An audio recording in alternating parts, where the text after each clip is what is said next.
It was supposed to be a celebration. Laughter, champagne, the faint hum of office gossip, blending with the clink of glasses. Then his voice cut through, loud and sharp. To the loser paying for our future. The room froze. Dozens of eyes swung toward me. Wine glasses paused midair. He was smiling, broad, confident, stupidly proud. My wife's work husband, her partner on the new merger deal, the one she insisted was just a friend. Her laugh followed half a second too late, brittle and nervous. I looked at her. She couldn't meet my eyes. I didn't speak. I didn't move. I just set my glass down quietly, deliberately, and walked out.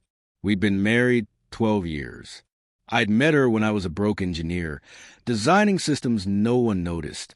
She was in marketing, bright, ambitious, the kind of person who could light up any room.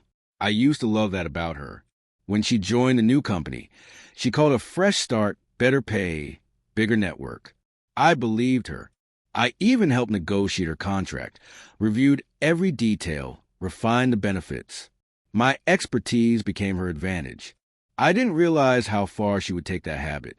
The signs were small at first. Late nights at the office, weekend strategy sessions, locked screens and hurried swipes whenever I entered the room. One night, she came home smelling of whiskey and his cologne.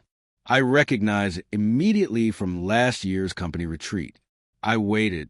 Anger is easy. Patience is harder. Patience cuts deeper. I didn't confront her. I observed. Her phone automatically backed up to the cloud. She didn't know I built that system. Weeks of messages, jokes, photos, plans. I watched everything. He wasn't just her fling. He was her investment. She'd been funneling confidential information from the merger I had drafted through my consulting firm. Market strategy, intellectual property, sensitive emails. She wasn't just cheating. She was robbing me. So I calculated. I made copies. Every email, every file, every note she forwarded. I traced the leaks. Then I set a trap. I sent her a draft file labeled confidential merger terms. Unreleased. Inside was a fake clause that looked real, but tied to a dummy company I controlled through a shell firm. 2 days later, his IP accessed it. Perfect. I had everything I needed. Proof of corporate espionage, insider leaks, fiduciary breaches, all traceable to her login and his device. I didn't go to HR. I sent it straight to the CEO, anonymous and encrypted. That was a week before the Christmas party. So when I heard his toast that night, I wasn't angry. I was ready. His arrogance was a final note in a song I had already composed. The next morning, the fallout began. Their CEO called her at 8:12 a.m. I was sitting at the kitchen table when her phone buzzed. She looked pale before she even answered. "Yes, sir," she said, trying to steady herself. I heard the CEO's voice faintly through the speaker. Cold, sharp. "The merger is off. Tell your boyfriend to never step foot in this office again. And you, call your husband and start begging." Her mouth went dry. She finally looked at me, and I saw fear for the first time. She dropped the phone. I didn't say a word. Within 24 hours, his career was over. Security escorted him out. The news spread fast. Unauthorized access, data theft, breach of contract. He tried to deny it, but the logs, emails, timestamps, they were airtight. He lost his job, his clearance, his reputation. And her? She was named in the company's legal notice as a participant in an internal data breach. Terminated immediately.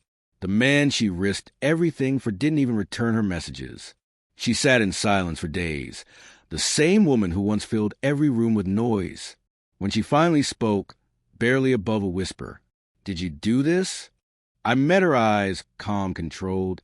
"I didn't have to," I said. "You did." She cried, not softly, ugly, choking, full of regret and disbelief. I packed my things quietly. She begged me to stay, to talk, to explain, but I had already said everything I needed to say without words. I left her the house, the mortgage, the silence. I kept the one thing she couldn't fake, my peace. A week later, I got a message from her former CEO. "Your evidence saved us millions. If you ever want a position here, it's yours." I didn't take it. I didn't need to. Revenge isn't about reclaiming what's lost. It's about restoring balance. Sometimes I think back to that night, the room, the laughter, his glass raised in mockery. They thought it was a game. They forgot I built the board. I didn't destroy them. They destroyed themselves on the fault lines of their own arrogance. I simply drew the map and walked away before the ground gave way beneath them. When people ask why I left her, I smile. She made a toast to endings, to justice, to the quiet satisfaction of watching truth burn brighter than revenge. Because sometimes silence isn't weakness. It's the sound of someone finally hearing the truth.